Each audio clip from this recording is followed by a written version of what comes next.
Okay. Good evening, everyone. Welcome to this is our third episode of the open mic of Good Deeds Note Investing podcast. We're here to answer every conceivable question you could have. And I would say I don't even mind personal questions as long as they're directed to Chris. The more embarrassing, the better.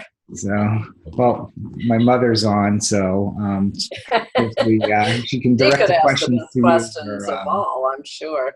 Well, he's just in a total, ecstatic haze about the Patriots. So I think, he needs a little rain on his parade. So bring it on, guys. Actually, that's kind of worn down right now because I'll share a quick story of regarding that was every year. Group of us, talk about going to the Super Bowl, and I've gone once. So last year we were trying to organize a trip, couldn't get it going. So I said, you know what, I'm booking a hotel for Atlanta next year. They're probably not going to go, but I'll book the hotel. So I booked a hotel last January in Atlanta, and during the season and so forth, my wife and I were taking the kids on a vacation and stuff, and realized she booked everything and realized that we're going the weekend of the Super Bowl. So now it's Patriots in the Super Bowl, kind of, trying to get cancel a vacation probably wouldn't be a good idea. So yeah, the upside is that you'll be all alone at Universal Studios. So no lines. So we stay in Disney at Boardwalk, and they have an ESPN club there. So my wife has already been prepped that I will be leaving the park early to go to the ESPN. Unavailable. That checks out. Yeah. On a note investing comment, though, I will say, actually happy. I was talking to you earlier today, put in some bids on Sunday when I was watching the games, and got back some responses today where I've got, about, 6 to 9 assets that got accepted and some counters on other ones that I'll have to do due diligence on. But, it seems like this seller we've been looking at, their pricing 2 months ago went from here to up here. And now it seems like it's come back down to reality. It's come back out of the cloud. So that's good. Awesome. Yes. And meanwhile, I didn't bid because I anticipated they would be ridiculous. And now, who's laughing now? So, well, I'll share if you want to look at any of them. Awesome. Thank you, dear. No problem. Okay, so why don't we get rolling tonight? Gail, I know we had one question that popped in earlier, so I'll let you... We have a question from a mystery guest who would prefer to remain anonymous. Let me just read it. Okay, so verbatim. I'm updating my website.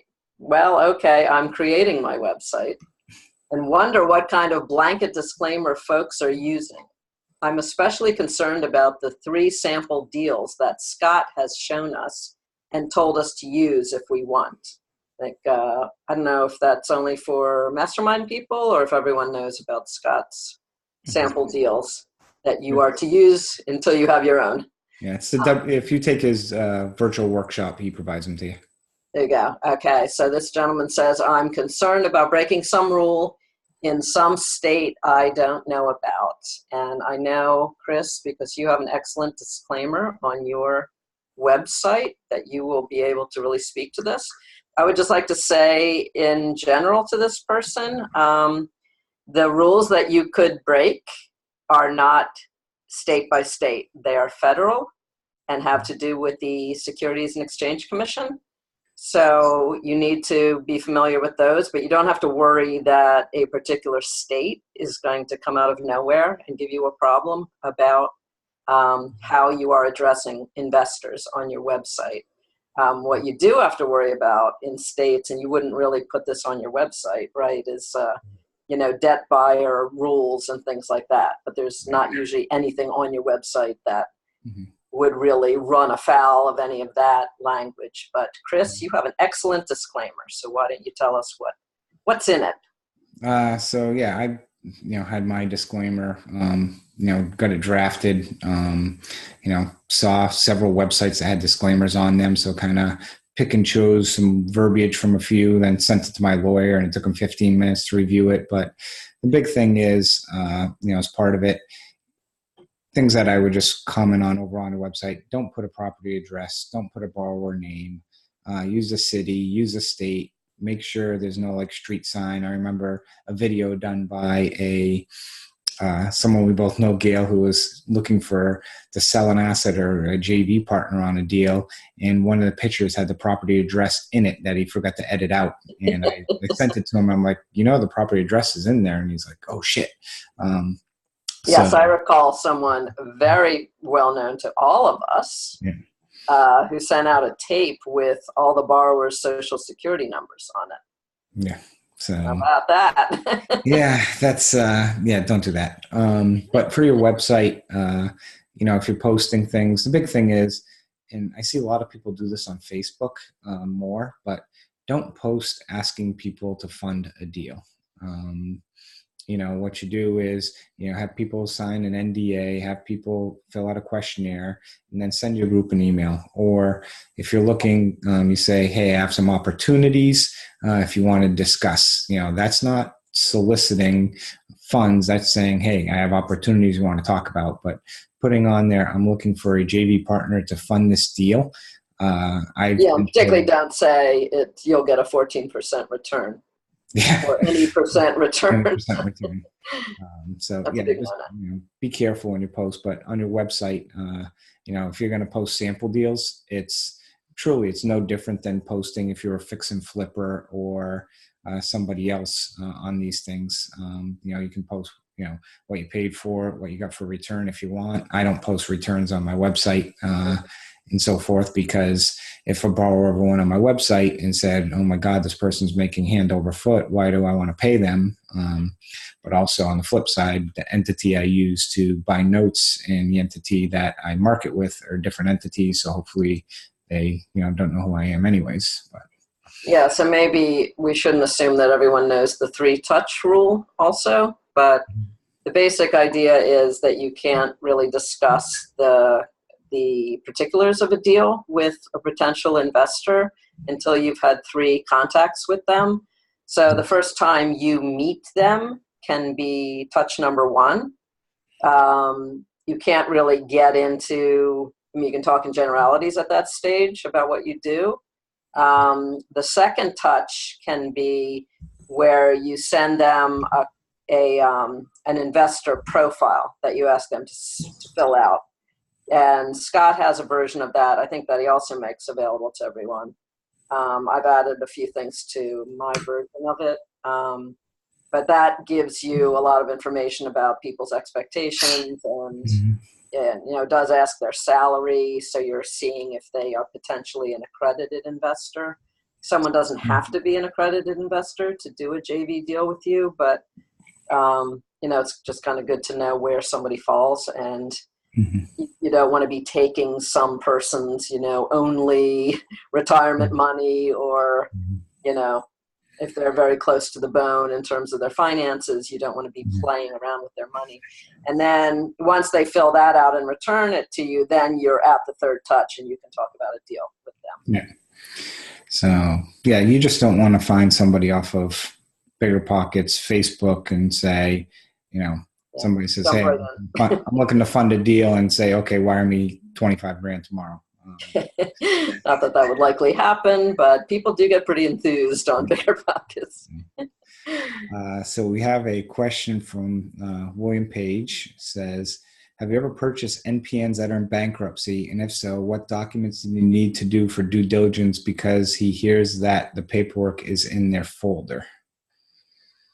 The paperwork is in the collateral file? What? Yeah, it's the folder. I'm not sure when he says their folder, maybe it's the collateral file, but do you want to take first crack? So the best friend of all of us when it comes to bankruptcies is Pacer. It's a pacer.org, pacer.com. Yeah. .gov. .gov, there you go. That wasn't one of the choices I gave you, Chris, but good for you. It's been a while since you've had the bell, isn't it? I don't have any bells. I know you respond well to the encouragement, so I'm going to try and give you more bells. So pacer.gov, it's costs nothing to join. You don't have to be anyone in particular, but it gives you access to all the records of a bankruptcy, either past or present. And you can actually see, I happened to buy a note that was in bankruptcy and was able to see that my borrower had actually, at that time, was his 5th bankruptcy. He now just got his 7th dismissed for not doing what he's supposed to. So you can see if your person is a serial bankruptcy person. But that has all the information, and what you want to look for is the BK plan that tells what he's paying and whether he's kind of required to pay you, and what else he's paying, and gives the trustee name. I haven't found the trustees to be incredibly helpful. They're not going to talk to you before you buy it. In big cities, they'll never talk to you at all. In Philadelphia, where mine is, I've never gotten anywhere. But I had a bankruptcy down in Mississippi in a much smaller place, and the trustee could not have been nicer. and the trustee's assistant answered all my questions. But basically, that's going to give you all the attorney information, everything. There's not a lot you can do. You can't call anyone before you buy it, but at least you'll be able to see what's in the plan and whether you're going to get paid. Yep. So, I mean, I could pop up Pacer real quick and just open up a bankruptcy to show people if any people are interested. Take 2 seconds. Go for it. What's that? Yeah, go for it. Okay, hold on. Let me see. While you're doing that, I love bankruptcies because you can get so much information from them, and they allow for. Let me see here. Give me one second. Allow for you to just get so much information from them. So let me just. Things you would otherwise guess about a borrower. Yep. So can you see my screen, or is it just still showing me? Yep. Okay.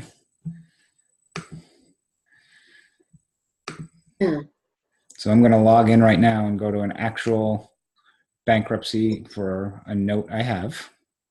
Show us the one where the guy's going to pay you thousands of dollars every month. Nah, I don't need my mother to start screaming. Because these are online, I'm not going to say the borrower's name, but you can see it on the screen, even though this is all public information. Are you going to white it out in the replay? No, I'll figure something out. Okay, you're all sworn to silence about who this is and what his social security is. No, I won't pop that up. Oh, hers. Okay. Holy cow. Yeah. Thankfully, they're not all hers. Talk about a career. But I know I memorized what page it was on out of all of them. So the big thing you want to look for is the 2 things I always recommend is go to the claims register. Let's see if it'll open in a separate tab. In the history documents.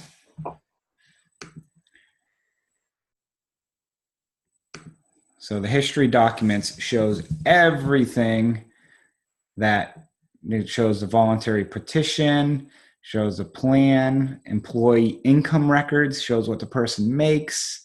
Right. You know. And those little hyperlinked numbers on the left, those will bring up the actual documents. Yeah, I'll bring up the documents. It'll say how many pages it is, and then it will 10 cents per page to look at them. Yep. So not a big deal. So this is critical. And again, I like to look at the chapter 13 plan, that, the petition, the plan itself, employee records, income, because I have to file that. And the other thing I like to look at is you'll run the claims register. This is everyone that's filed a claim. So there was Capital One for $24,000, Department of Revenue for $1,200. That was an auto loan. I was going to say that's a heck of a credit card bill. Here's Oh, there's you. There's me. Yes. Pittsburgh Water and Sewer, Health Services. So everything is in here. Now, typically, this was filed when I owned a note, but if it was a note you're buying in bankruptcy, that claim will be by whoever, whichever entity it is. Selling it to you. Yeah. Yeah, Celine, or whatever servicer. And what you click on that, what you can see is what the arrearages are. So you can see not only what their payment is, but how much additional they're paying you every month as well. So hopefully, so that's kind of Pacer in a nutshell. Let me see here. Stop sharing my screen. I don't know how to. Yeah, and you get to be in that list of claimants by filing your proof of claim promptly. Yeah. Close that. And that makes sure you're on the mailing list for anything that happens. I just received a notice of a dismissal today because my guy, those children are adorable. Those are Chris's little guys years ago. Was that 5 years ago?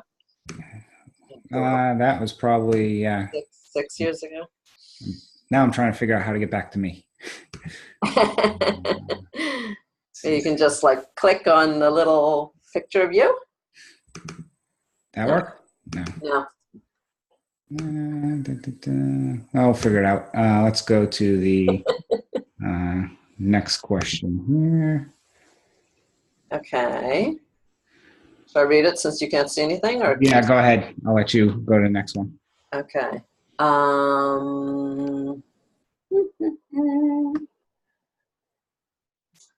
Can you please give us your take on the recently passed Ohio legislation, House Bill 489, which appears to require all loan services to maintain a physical office in the state?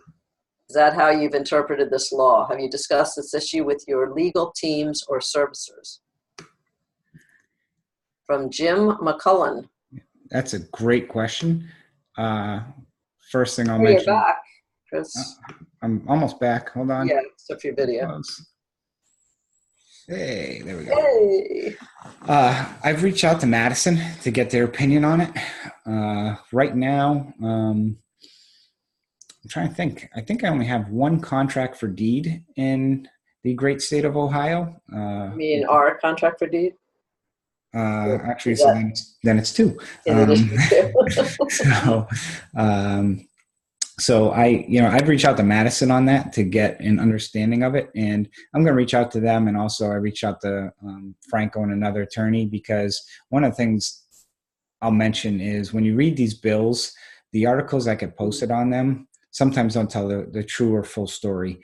I know last year at this time, people were going berserk about Maryland and needing a debt buyer's license when you really didn't. And there was one article that somebody posted that said you needed to have a debt buyer's license, and the reality of it was you didn't. And during the whole time, I was buying up assets left and right in Maryland because everyone thought you needed one, and I was getting them at great pricing. And yeah, you spread all those rumors about taking a buyer's license. I didn't spread them. I just didn't respond to people when they said you need it, you need it, and I'm sitting there like, you rode the wave.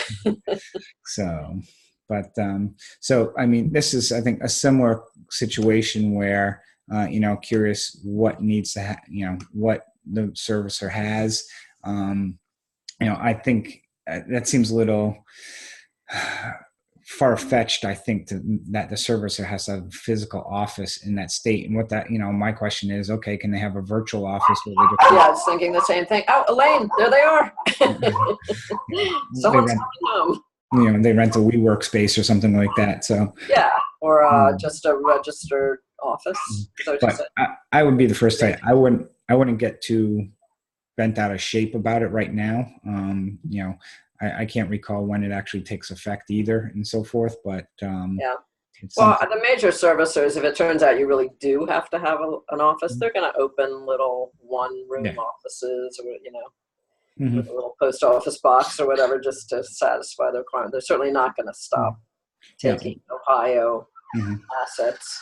Yeah. So, or what they may do is, they may use an attorney in an attorney's office, because all the services are definitely well connected with the attorneys. So. Exactly. But to answer your question, Jim, that is how I interpreted it from what I've read. But I'll be the first one to tell you, I have not read the entire House bill, and personally, I'm not going to. I don't see why not, Chris. Maybe on my flight when I leave. Okay. Yes. Let's see. Chris does read incredibly long, ponderous things that most people would never be able to get through. Especially today when I was reading, let's see, about 70 pages on how to structure debt and equity in a fund or on a joint venture deal. Yeah. So, yeah. And I'm like, just bottom line it for me, yeah. Chris. Okay. Even the version that's all charts, I mean, even that's too much detail. So, but I got my homework done. I had to get my homework done on it tonight, and I did. So. Did you? Yeah, you didn't explain to me what clawbacks are. But anyway, when you're all ready to start funds, we'll hopefully have done it already and have the answers on that. Hopefully we don't have to claw back. So Jordan had a question. How do you handle payments that borrowers made in the interim period between the bid acceptance date and closing date? Since the purchase is based on UPB you were given, do you receive those payments? Jordan, that is an awesome question. Yes, it is, with many funny anecdotes attached to it. So, and the reason why is because I know a lot of newer investors, and I sold a note to an investor in December, and they're like, the payments, what's going on? And like hounding, thinking that I had the money, even though it goes from the servicer back and forth. Gail, do you want to kind of explain that whole process of the transfer to people? Because I think it's very educational, because nobody really talks about that process or teaches or trains people what to expect. Yeah, so when you get a purchase agreement for a note or CFD, there will be language in there. They will set several dates. One is the cutoff date, which really establishes when any income that comes in on the property becomes yours versus theirs. I think for the most part, we're seeing that the day you fund is the cutoff date in terms of payments, but that hasn't always been the case, and it isn't always the case with all sellers, so you need to check that out. Then you'll also see the transfer date on there, the servicing transfer date, and that'll usually be like 3 weeks, 4 weeks, like they give themselves some time, because what actually happens is you buy the note seller will alert their servicing company that the transaction has happened, and that if you're not leaving the note where it is being serviced already and it's going someplace else, the servicing company where it is now will contact the servicing company where it's going. And there's an exchange of paperwork and images of the file and the accounting, all the servicing pay history and accounting on it. And the servicer that currently has the note will prepare a goodbye letter, which literally it's a requirement. It's a federal requirement called the RESPA letter. What does RESPA stand for, Chris? No, we don't. Yeah, it's too late. And they will have the new servicer approve it. And the reason they do that is because the information in there is saying, okay, you've been paying such and such company at this address, you've been making your payments, henceforth, you will be making your payments to this new company at this address. And so both servicers will approve that letter. Then the current servicer will send it out. We call that the goodbye letter. The new servicer will send their own version of that letter, and that's called the hello letter. So this takes, depending on which servicer it's coming from and going to, this could take anywhere from 3 weeks to 3 months, 4 months. Yeah, depends who the services are. Some services are very good. Some services are not so good. Right. But, the goodbye letter is basically, hey, don't send us payments anymore. Send them to the new servicer, and the new servicer says, hey, we're the new servicer, so here's where you send the payments to. Right. So a lot of people don't read their mail, and particularly official looking letters like that, they get nervous. So a good chance that your borrower might send a payment to the old servicer when they shouldn't. So what happens then?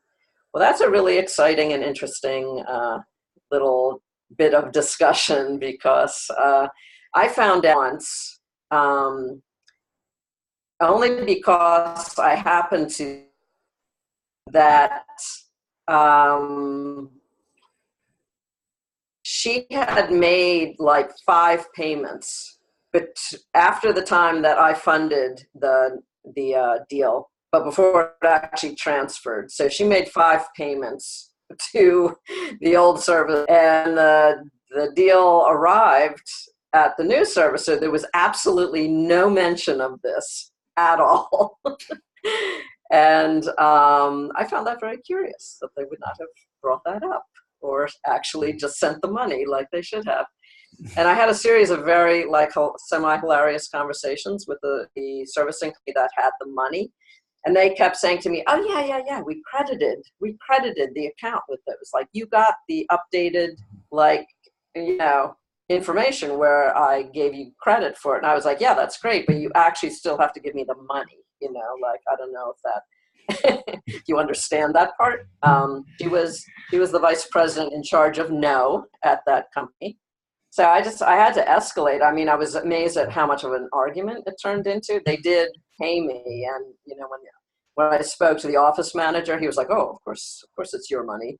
But I wonder to this day, had I not found out that these payments had been made, whether they ever would have told me. So. So one thing I'll kind of throw in there to add to that is, so say you bid on a note, today's the 24th. So say you bid on a note on the 17th. Today's the 24th, and the UPB when you bid was $20,000, and you finish your due diligence, call it next week. Everything's good. You close on the note February 1st. During that time, say the borrower made 2 payments. So what happens with that money in between when you bid and when you closed is the seller gets to keep that money, but based on the UPB, typically what the agreement states, and this is where one thing you should do is check and read your loan sale agreements. Usually it's just a percentage. So if you got accepted at 40 cents on the dollar at 20,000, and now the UPB is 19.5, they'll credit you back basically $200, the $500 at 40%, that delta. So you don't get a dollar for dollar back. It's a percentage. So if you were bidding at 40% and it was, the UPB is reduced by a certain number, you get that new number at 40%.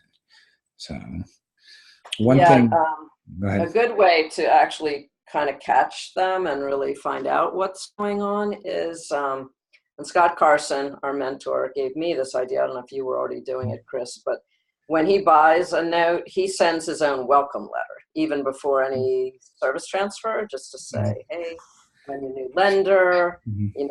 We're very interested in, helping people stay in their homes.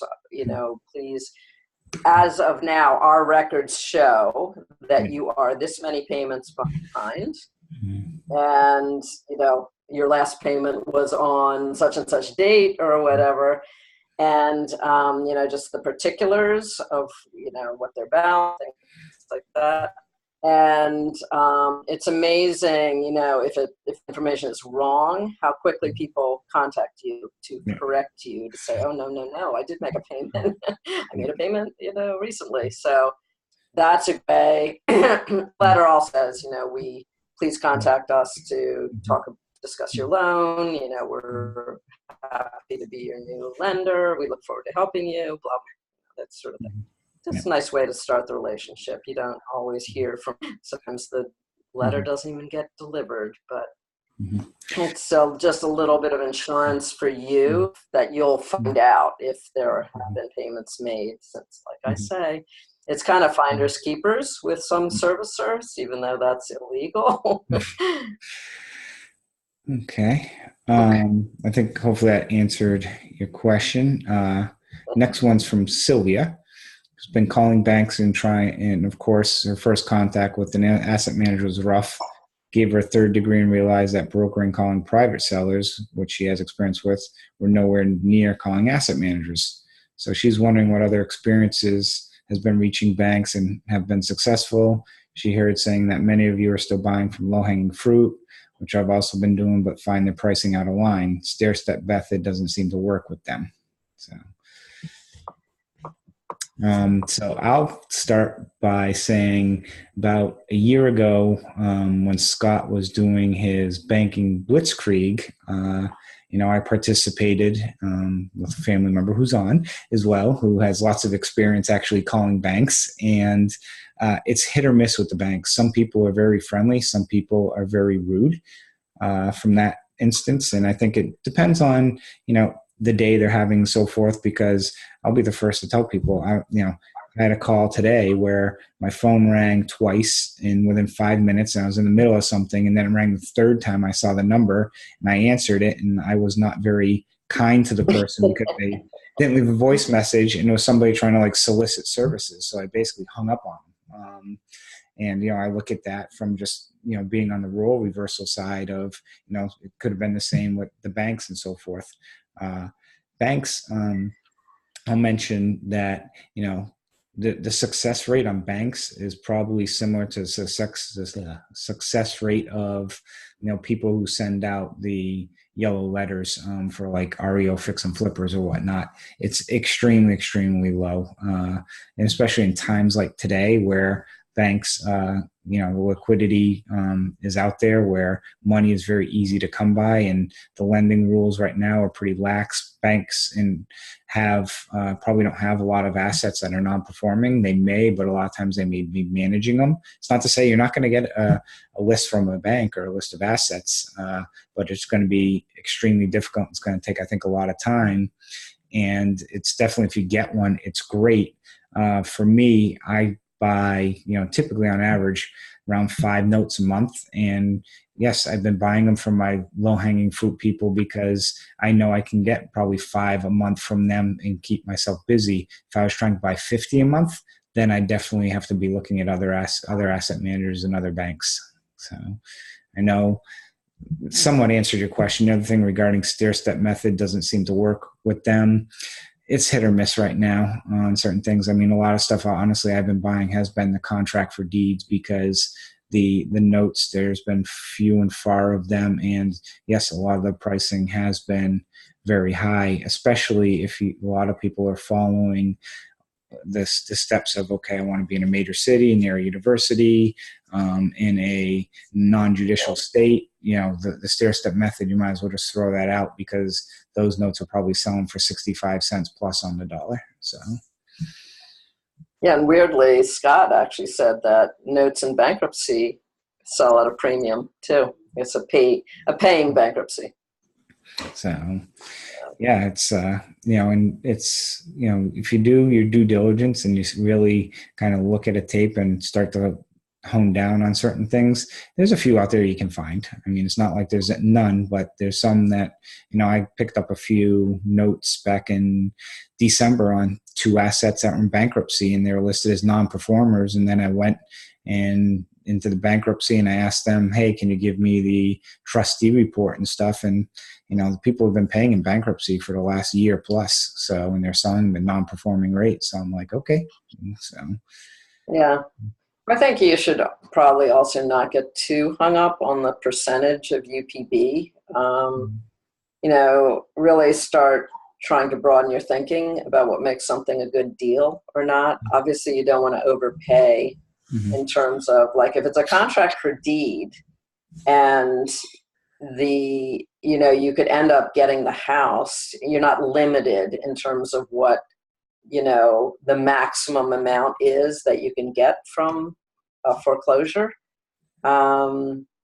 There's really, sometimes you can pay 60% and it's still a good deal, if it's got a large PI payment, if it's, a house with equity, with a pretty low balance. It's just just don't get too the hardest thing when you're starting out is just really feeling like it's like being a baby. Like babies don't really have to think about how to walk, but it's very effortful for them. They don't really know how to walk, and so it takes a lot more concentration than later. Mhm.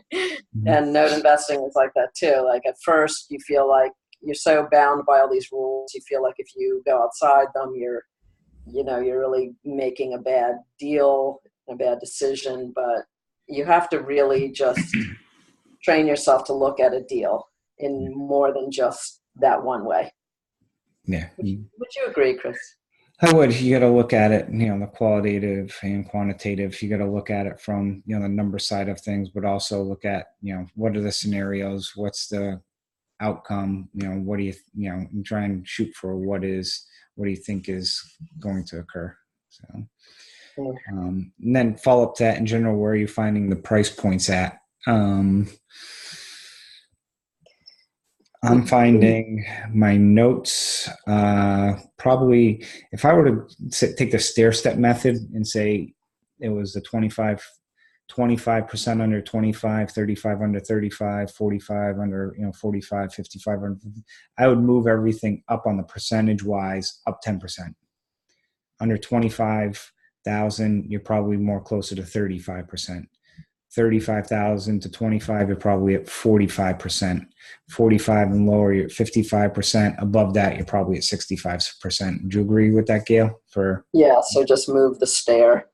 Yeah. It was here and then just Yeah. So, go back to one thing John asked about was when it was a percentage due to you based on the bid date or funding date. So let me just go through that again, John. So if you bid $20,000 2 weeks ago on a $40,000 UPB, and so you're paying 50%, and then you closed tomorrow, and the borrower yesterday made a payment of $10,000. So when you close the UPB, whoa. yeah. So when you close, Congratulations. well, no, you don't get that. I know, but Yeah. I mean, do you even have a borrower who has that kind of money and would pay it? Yes, but so all of a sudden today, when you funded the deal, the UPB was only 30,000. You're paying 50% of the 30,000, so you're paying 15,000, not the 20. So it's based off of, your bid was a percentage of the UPB. When you close, there's a new UPB. You're just paying that same percentage on the UPB of the day you closed. Yeah, okay. I found that confusing when you just explained it. So I'm going to try and put it into like Gail speak and see if this works. So you have it under contract. Say the purchase price is $20,000 on a $40,000 UPB. So you're paying 50%. Mm-hmm. Okay. So now the borrower, he doesn't pay 10,000, but say he pays 2,000. So now the UPB is no longer 40. Maybe it's like 39. 0%, so for ease of purposes. 0%. So it's 30. I'm sorry. This is now Gail speak, Chris. So now let's say the UPB is now 39. You haven't closed on it yet, but the UPB has changed, and the UPB is what's driving the pricing. You're paying 50% of the UPB. So if the UPB has gone down, you should no longer be paying $20,000. You should be paying 19.5. Is that what the half of? That's what 50% of 39 is. Yes. Yeah. So I hope that's makes sense. Okay. Question from Dave. Is there a time limit on getting a deed recorded for a CFD? And so there's two questions. So that's the first part. I'll let you start, and I'll have something to add to that. Well, it's funny that you should ask, because Harbor, which is one of the companies funds that had huge numbers of CFDs, the first one I ever bought was from Harbor. They used to just hand over the deeds and let whoever bought the CFD record them. And then, in some cases, years would go by and they'd be getting tax bills, and there would be liens and all kinds of things that would be, leveraged against them. So the short answer is no, there is no time limit. I actually bought a note recently in Birmingham. I actually bought it maybe 6 months ago. And I didn't realize this, but when I went to start the foreclosure on it, we discovered that the mortgage had never, ever been recorded, like from the beginning, which was like 10 years ago. So had the owners of that house, the borrowers, sold the house, the person I bought it from, or in the last 6 months, me, would have gotten absolutely nothing because there was no recorded mortgage. So, so I just quickly recorded the mortgage the other day, and nobody bats an eye that, you know, the mortgage is 10 or 12 years old, and hey, it just got recorded. It's weird. Two things I'll add to that. One is I would also still check states, because when you say there's no time limit, actually in Maryland, you have 2 weeks to record. So Oh my God. here's this is the craziest thing in Maryland. I mean, so if you're ever going to buy a CFD in Maryland, beware, because so say the contract for deed was originated 5 years ago. Borrower made 2 payments in 5 years, or say they paid, say they paid 4 years and haven't paid in the last year, but the contract for deed wasn't recorded. If you try and take that property back, you would have to give them every penny back that they paid. So they made 4 years of payments at, call it $500 a month. So, you know, that's $24,000. To get the property back, you would have to cut them a check for $24,000. You can't discount rent. You can't discount. They get to live in the house for free, and you would have to cut them a check. Craziest thing I've ever heard, but that's okay. So let me just ask you something. There's also a situation like if you ever buy a contract for deed in North Carolina. North Carolina is one of those states that has a statute that there has to be very specific language in a contract for deed to make it valid.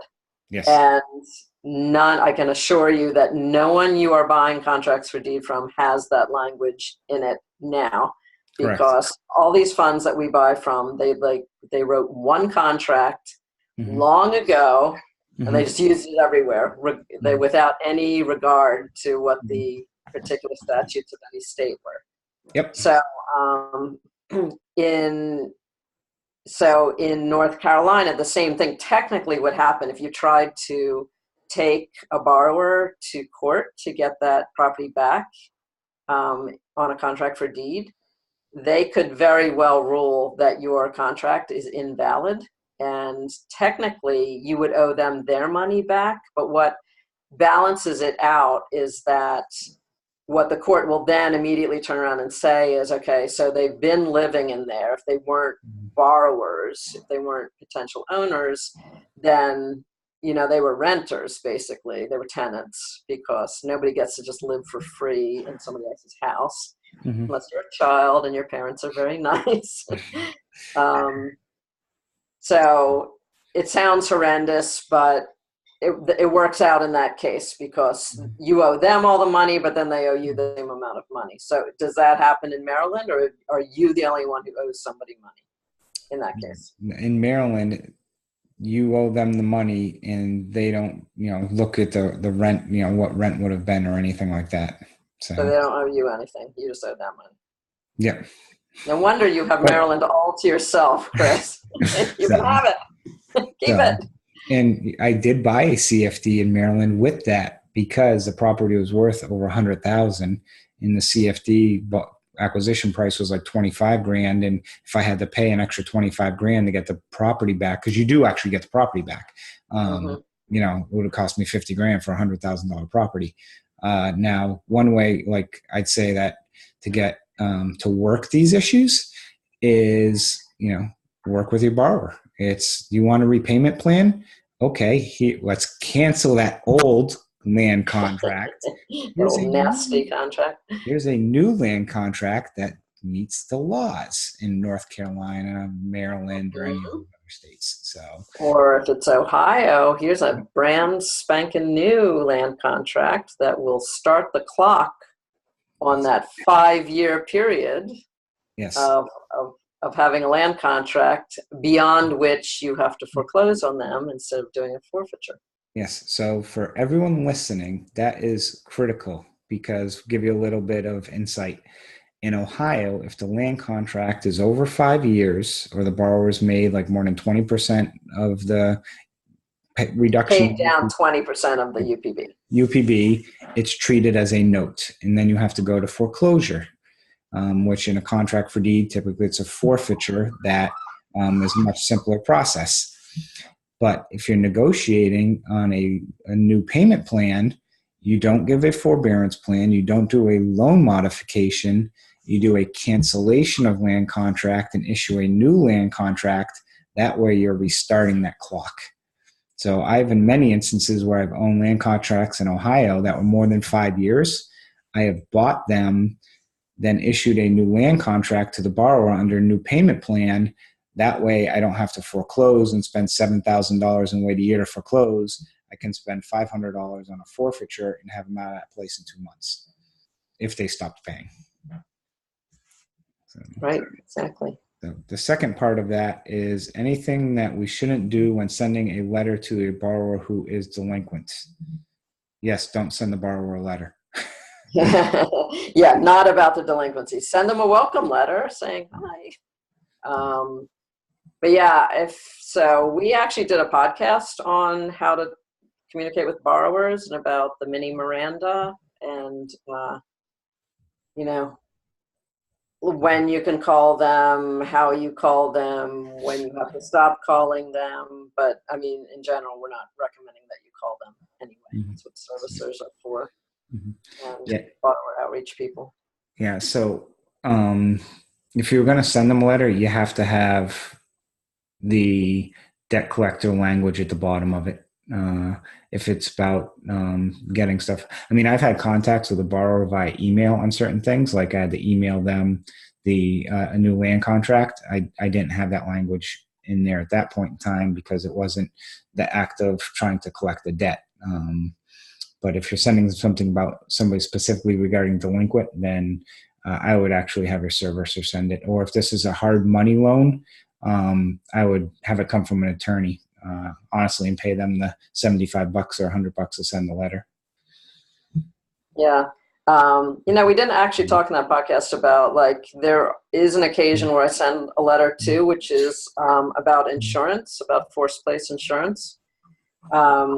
Basically, if you buy a loan where the borrower is supposed to be paying for their own insurance and they're not doing it, you can put insurance on the property yourself and charge them for it. But you can only charge them for it after you have sent them 2 letters 30 days apart, apprising them of the fact that they're required to have insurance, they haven't given you proof of insurance, so that you are getting insurance, and kind of advising them that the insurance that you're getting is very limited in terms of what it would give, the benefit it would give to them. It's really only to cover our unpaid balance, or in the case of a contract for deed, maybe the value of the house itself. So once you send these 2 letters about the forced place insurance, then you can alert your servicer that you have gone through that process, and from that point on, their insurance premiums will be added to the fees against the loan itself. And if you ever foreclose or anything else, you can, that will be part of your legal balance, the money you've spent on the insurance. So in an insurance letter, you don't have to do the mini Miranda, because it's not about collecting the debt. So that's, when in doubt, put it on, but you don't need it then. If you use Madison, they send the letter for you. So they'll send it with the hello letter, and then they'll send it 30 days with that first invoice. So Casey says, I'm confused. When you bid, do you give a number amount or a percent amount? It's a number amount, Casey, but in the loan sale agreement, typically there's a clause that says you've paid this percent of the UPB in there, and it will say it's a clause that says if additional payments are received during the call it between bid bid date and the closing date, the UPB was bid at 70%, so you'll be refunded that percentage. Yeah, I know this is not a popular view, but particularly when you're with a new note seller, you really should read the contract. Certainly the first time anyway. So David commented he has FCI. That's why I was asking about that letter. Oh, God. I have a lot of loans at FCI. You have all my sympathy. Okay. Yeah, he said no email, never answer the phone, and it's FCI. So yes. Yeah, there you go. You mean FCI doesn't answer you when you call? Or I know they don't answer when borrowers call, because I've had many complain to me about that. I'm not really sure what FCI's forte is. So I'm still waiting to find out. Okay. I'm going to try and look up that clause in a loan sale agreement right now while, if you want to. We should just amuse ourselves in the meantime. So actually, you want to go to the next question, and I will find that real quick. Sylvia, thank you. Thank you for your thank you. Jordan would like to know our origin story, Chris. Particularly how we knew we'd be such great partners. So because we're opposites. That's true. We are fire and ice, aren't we? Well, Jordan, that's very sweet of you to ask that question. I actually was a relatively new note investor, and I had gone through Scott Carson's mastermind, and I was kind of chugging along on my own, and I couldn't help noticing this this guy who was always on social media, always with great answers, and who had a lot of heart also in the way he interacted with people and the way he expressed his views about borrowers and things like that. And it just happened that even though most note investors seem to live in Texas or Florida, that this one was in Washington, D.C., and I was in Philadelphia. And I happened to have at the time a son living in Washington, D.C. So I just kind of got it into my head after Chris and I had sort of gotten acquainted online. I just asked him one day if he wanted to get together, and I hopped on a megabus to see my son. But Chris and I spent 4 hours in a Starbucks just talking about notes while I was waiting for my son to be done working. And it was just a nice friendship. And we've just been colleagues for a couple of years. And then this past, spring, I guess, I started to have big ideas about things I wanted to do in notes. And I thought, if I'm going to do something big, who do I want to do it with? And there was no one else that came into my mind. It's Chris all the way. And what you'll realize in this industry is it's a very small industry. It's not a, there's a lot of people out there and stuff, but a lot of people will stay more kind of on the sidelines or low key and stuff. And from that perspective, so you'll go to events and stuff, and what you'll realize is you see the same people at all the events. And it's the same few hundred people. It's not, this isn't an industry with thousands and thousands of people, or there could be, but they're not out there, a lot. So something that just mentioned too is, and we've met each other, through DME and just everything else. And when we started talking about, partnering on things or the podcast and stuff, it just seemed, like a natural fit. So. Yeah, because we have really, Chris loves to say we're total opposites, and maybe in our approach we kind of are, but really our values and our ethics and, we're just really compatible on those kind of what I consider like the big things. Yeah. And, it's funny, Chris, we spend so much time together online, I kind of forget that I don't think I've seen you more than 5 times in person. 2 or 3 maybe? Has it even been 5 times? Yeah. Not a whole lot. Yeah. So, let's see. Okay.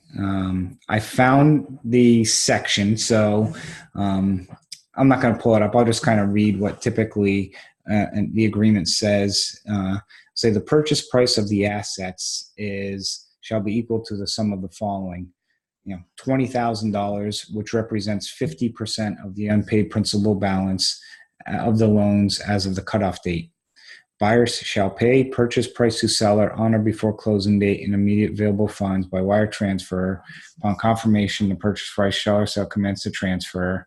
And then there's a whole section about payments received after, and what happens after that. And, so it's all in your loan sale agreement. These documents are, 12, 15 pages that are in there. But to answer that question back to Casey, you do pay, a number price, but in the agreement, it says what that UPB is in case payments are there. Okay. So you answered Jordan's personal. Sylvia came back with Stair Step Method. Are you right off the top setting your bid at the lower end or the higher end of the percentage you mentioned? Do you start high and if awarded, find reasons to be lower, then lower the price? No, don't ever think they will lower the price. In 60 notes, I'm trying to think if anyone has ever lowered a price. It's very rare. You need to have. I don't think so. Yeah. So Sylvia, the stair step method, I'll say, is kind of a guide of, where kind of a range of the price is. One thing that I start by doing is to build kind of, I'll call it the goalie net in per se of my bid range. Usually I'll start with the stair step method of, whatever that percentage times either the lower of the UPB and the fair market value. The other thing I do is I take the principal and interest payment. I subtract $35 from that, which is what Madison charges for servicing and the escrow. So if it's $300, I take $300 minus 35, which is $265, multiply that by 12, and divide it by 0.3. So that's kind of a rough ballpark of a 30% return based off of the UPB, because sometimes you may have an unpaid balance of $25,000, but a payment of like $150 because it's like a 40-year loan. You don't want to bid, off of that UPB. The factor on that one is what that principal and interest is, because that principal and interest is so low. If they start paying, it's going to take you forever to get your money back. So I kind of build that window of, okay, here's kind of where I'm probably going to be in. And then I'll go in and put it in my calculator to kind of target what return I want and see. But for people kind of just getting a ballpark idea, that's what I would say is start with a stair step and then kind of principal and interest. And then you'll create a window or an area that pricing should probably fall into. Yeah, maybe since Sylvia's really interested in kind of bidding strategies, we should talk a little bit. So there's basically two kinds of situations that you find yourself in. One is someone who will put out a tape and it will be like, everybody send me your bid by such and such date in like 5 days or whatever. And only then will they look at all the bids and they will award it. So in a situation like that, you kind of, if you really want something, you have to get as close to, like, you can't lowball it and expect you're going to win and win and win if they're decent assets. Then there is the CFD seller that we all know and love, John Keith.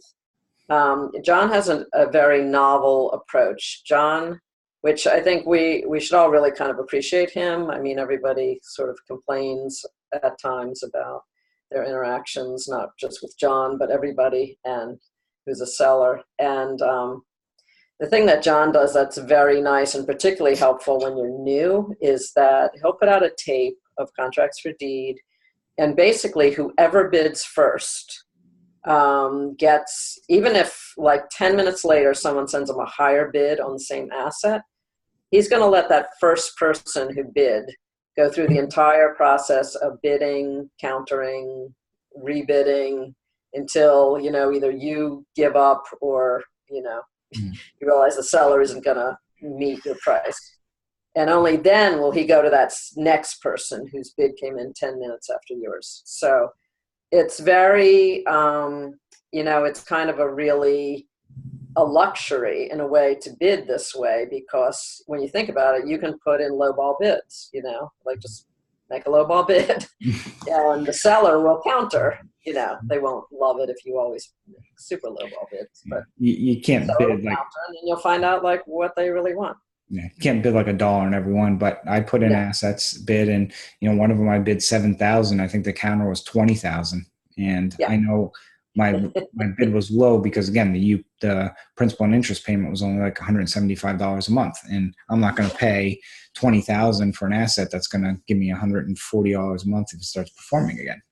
Yeah, because what do you always say? Like if it's going to take you 12 years to get your money back at that. 12 or 15 years, like you don't want to wait that long just to get your investment back before you actually start making anything. That's 3 to 4 years. My target. Yes, that's what you want. You want to get all your money back in 3 to 4 years so that you can buy something else and keep building your wealth that way. You need that kind of turnaround. Yeah. John asked a question, are there certain states where you make new land contracts or apply to any state where a land contract was used? I think that's in regards to this, where typically it's in Ohio, North Carolina, and maybe Maryland. It's state specific. Indiana, I don't do a new land contract. Michigan, I don't do a new land contract. Trying to think other states I have land contracts in. I haven't actually done forfeitures in states other than those two, now that I'm thinking about it. So I haven't really gotten into the weeds about what happens or what I wish I had. Yeah, hold on. I'm just looking at the states I invest in and seeing which ones. Yeah, like Tennessee is really easy too. Like, yep. So, snap your fingers easy. Oklahoma, we wouldn't do a new land contract. Mississippi, you wouldn't. Minnesota, I wouldn't. Florida, I wouldn't buy a land contract in because I hear they're treated like mortgages or you have to foreclose. Yeah, it's expensive. I heard. Jordan just told me earlier that he's looking at a land contract in Oklahoma. Jordan, just make sure you know when you're doing your numbers what it would cost you to take it back. We consulted an attorney recently in Oklahoma because we had never bought anything there, and I don't remember exactly what it cost, but it was like over $4,000, I think, to take back a property on a land contract, which was very surprising. Oof. So just a word of warning. Cash for keys. Yeah. Yeah. Sweeten the deal. Like if you're going to pay an attorney $4,000, like many borrowers will go for much less than that. So make the effort with them first. Yeah. Usually, so I think the sequence usually is you have to have the attorney send the demand letter first to kind of wake them up and get their attention. But once they realize there's a process underway, you can often, sometimes the person will call and the attorney will even want you to talk to them because that's not really what they do. Like they'll want you to take the call. So when you have a chance to talk to a borrower and work out a deal, by all means, figure out what they want to go. So Sylvia asked a question about John Keith's information. So I just typed it in the chat. So it's in there. So John will probably hate me now that I just given everyone his email and website, but that's why he's there, Chris. So John Keith, has a website, and it's not only Harbor. Window Rock is another fund. He sells assets from another note seller. He's broadened recently. He's selling more things for different people, so it's getting more interesting.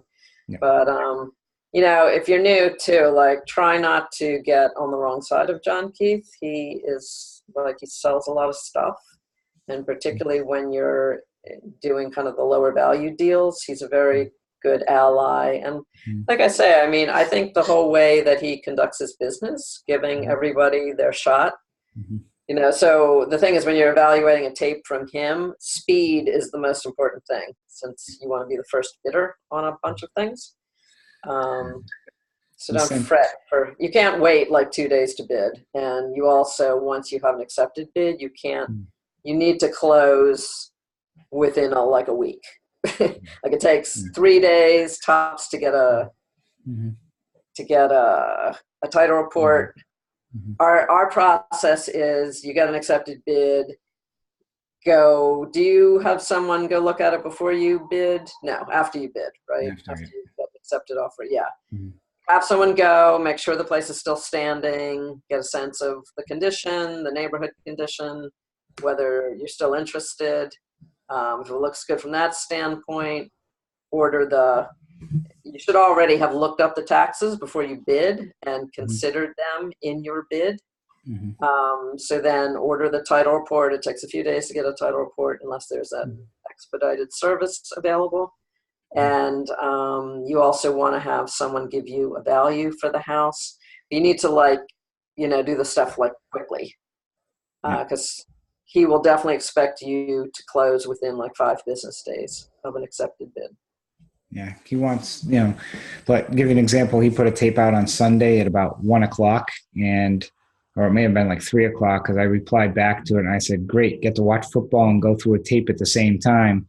And then he made a reply comment about what he was doing. He said mine was not as exciting as his, but then I would say within 2 hours I had my bids into him. So, and then I heard back today.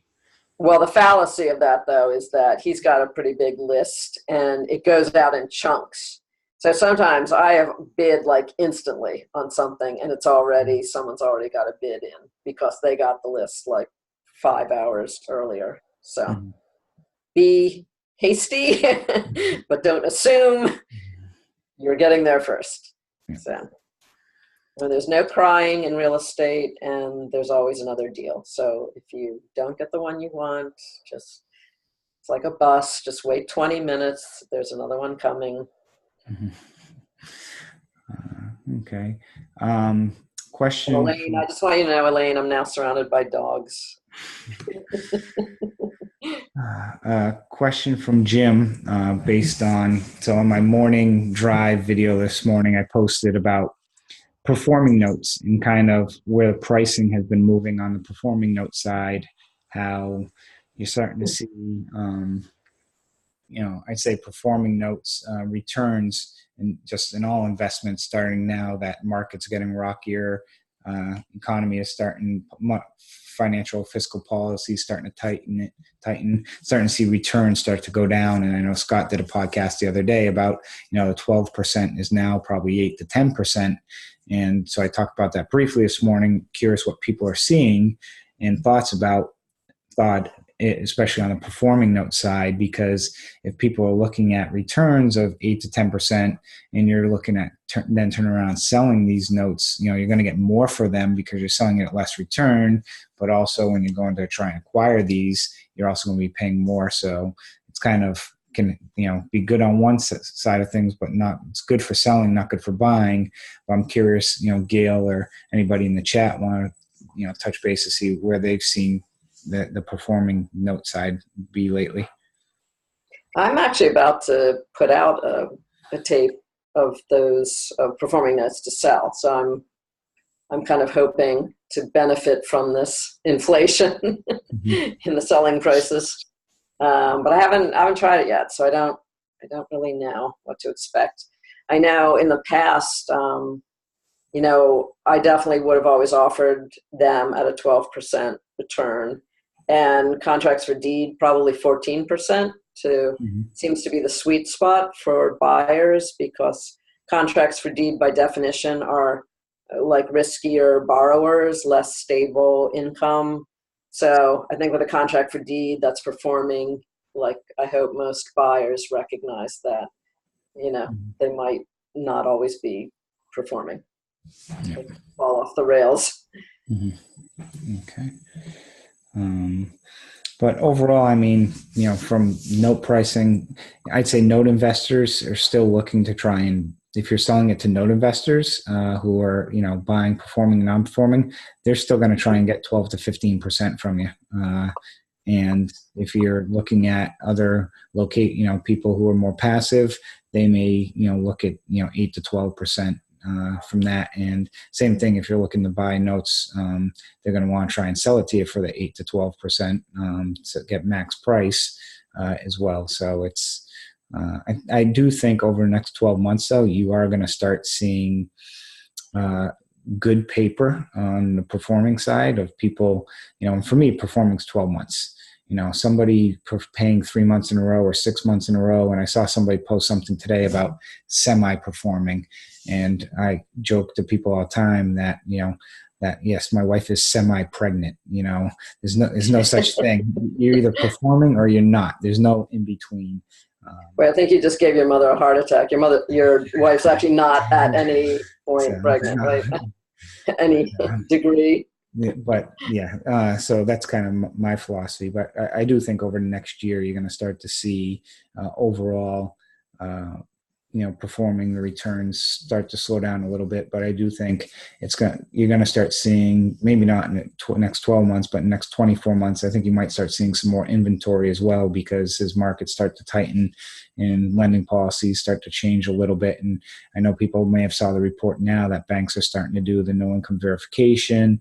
A woman that makes like $50,000 a year just got a mortgage for $4,000 a month because she Airbnbs it, and they're counting the Airbnb money. You're starting to see some stupid stuff happen as well from the lending side. So I want to know the name of the bank that gave her that mortgage. Yeah, exactly. I want to do an Airbnb. Okay. We'll get so Jordan is asking. Yeah. He said he just received the LSA from John Keith for his closing tomorrow, and it doesn't contain the redeemable secured first position lien language in it. Should he ask for that to be included? He hadn't heard that until just now. Is it a note or a contract for deed? If it's a contract CFD, for deed, right? Yeah, if it's a CFD, you're going to get the deed issued to you. So there's no, there's no lien per se. There's no lien per se. You're getting the deed with a contract. Jordan is going full stream of consciousness here. Yep, okay, CFD. you good, Jordan? Okay. So. Jordan, I should mention, went to my daughter's high school. He's actually from my town. My little suburb of Philadelphia, though he has now moved into the cool part of the city. Mm-hmm.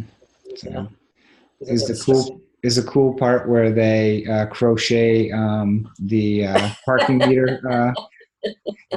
He's making fun of our crocheted parking meter covers here in the little hamlet of Elkins Park, Jordan. Give something. And he's a Patriots fan. Are we really going to put up with all this?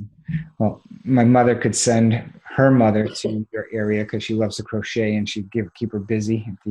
I hope you shared with her the photographs of the parking meter cozies that I sent you. No, actually, I haven't yet. So. I literally took pictures of these knitted parking meter covers, and I said to Chris, I can't move because I live in a town where people knit these for the parking meters. Okay. Shannon just asked a great question as well. Do liens on the properties follow, I'm assuming CFD, like it does the note or the person? Oh, I have a water bill right now in Flint, Michigan. I think we've all heard about their water. The nectar of the gods. So this woman had a contract for deed on this house, and for about 10 years, and apparently she got behind on her water bill like many, many times. And when she finally signed a cancellation of her land contract and moved out, she left a $2,500 water bill. And I was told by that company that if she had been a tenant, the bill would go with her. But since she had a land contract, I get to keep it. This has been like debated and debated about whether, since the borrower doesn't actually own the house in a contract for deed, whether anyone could put a lien on it. Well, it seems like technically no, they can't. But if there's like equity in the house, there seems to be kind of an interpretation of like I've seen it like argued both ways. So I don't know, depending on where you are and the Mhm. law in that state, like where you would come out on that. Yeah. State specific, and also depends on the type of lien. You mentioned about liens on a property. I'm buying a CFD right now in the wonderful city of Detroit. Actually, I bought it because I closed on it. That there was a $15,000 mechanics lien for a renovation they did for the property. But they actually paid down to, there's like a $300 balance on it, which was actually, that stays with the property, but it was actually almost a blessing in disguise because I know there's been $15,000 worth of work done inside the house. Hopefully it So, was good. but typically, just to answer your question, Ocean, assume they do, unless, and then have an attorney review it. But assume they Yeah. do.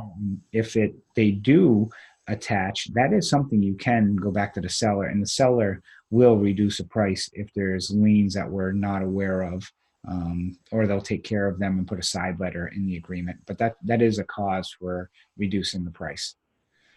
Yeah, we should also mention, so I was talking about Harbor earlier. Harbor bought a whole lot of properties and resold them on contracts for deed in Lake County, Indiana, which includes Gary, Indiana, and another town called Hammond, Indiana. And Hammond has a rule, and I just kind of found out this is not unique to them, but if you have a municipal code enforcement lien on on a property in Hammond, that when that becomes a judgment, so it's on there for a length of time, they go through a court procedure now, instead of just lien, it's a judgment against you. They will put that judgment on every property owned by Harbor in the county, in Lake County.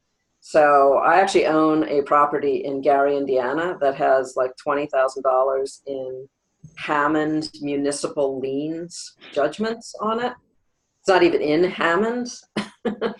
And I've been told by title companies that, yes, they can be removed because they're not from my property. And then, no, they can't be removed.